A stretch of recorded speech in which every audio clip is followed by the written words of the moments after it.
So you do believe that we will see another stimulus package before the election then, Mark? Or you're not sure? And I do. I'm not sure, obviously, but I do believe that we'll see that. Hey, business warriors. Well, that was White House Chief of Staff Mark Meadows, who said he has been working over the weekend with senators and Senate leaders on a new stimulus bill. And today, Mitch McConnell actually announced that stimulus bill on the Senate floor. The Senate's going to vote on this targeted proposal. We're going to get the stonewalling of Democratic leaders out from behind closed doors and put this to a vote out here on the floor. And it's going to happen this week.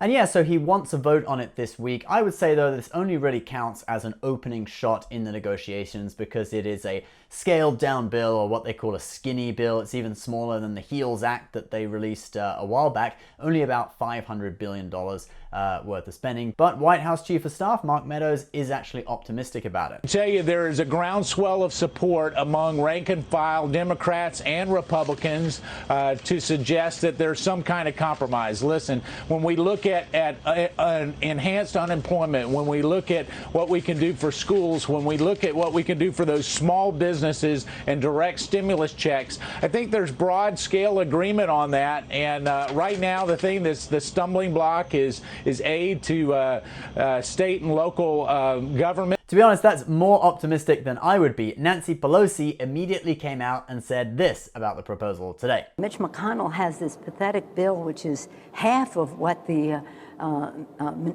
Secretary Mnuchin has proposed. So they aren't even in agreement. They are in disarray. We have said we would come down. First, we came down $1 trillion. Then we came down and further and said we would meet them halfway.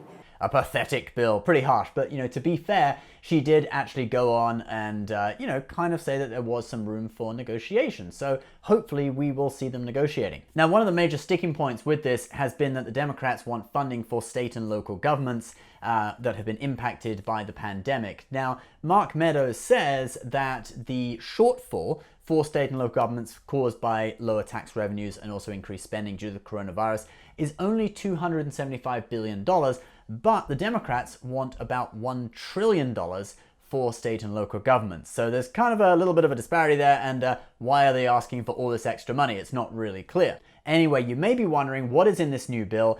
There are a couple of crucial things from previous bills that are missing in this one. I want you to see if you can figure out what they are, and we'll talk about it afterwards. But here is Mitch McConnell explaining the bill.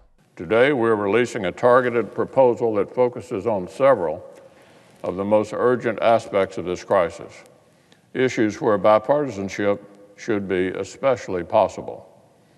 I'm talking about policies like extending the additional federal unemployment benefit for jobless workers, providing a second round of job-saving Paycheck Protection Program for the hardest-hit small businesses to prevent layoffs, sending more than $100 billion to help K-12 schools and universities reopen safely and educate our kids, dedicating billions more for testing, contact tracing, treatments, and vaccines, onshoring manufacturing capacity for critical medical supplies, and rebuilding our national stockpile, giving all kinds of families more choice and flexibility to navigate education and childcare during the crisis, providing legal protections for schools, churches, charities, nonprofits, and employers so they can reopen, providing more help for the Postal Service. So you notice those two things missing? Yep, they were stimulus checks and also a payroll tax cut. Now, President Trump wants a payroll tax cut, so he wants to turn his payroll tax deferral that he signed through executive order into a payroll tax cut. He needs Congress to do that because he can't cut taxes on his own, he can only defer.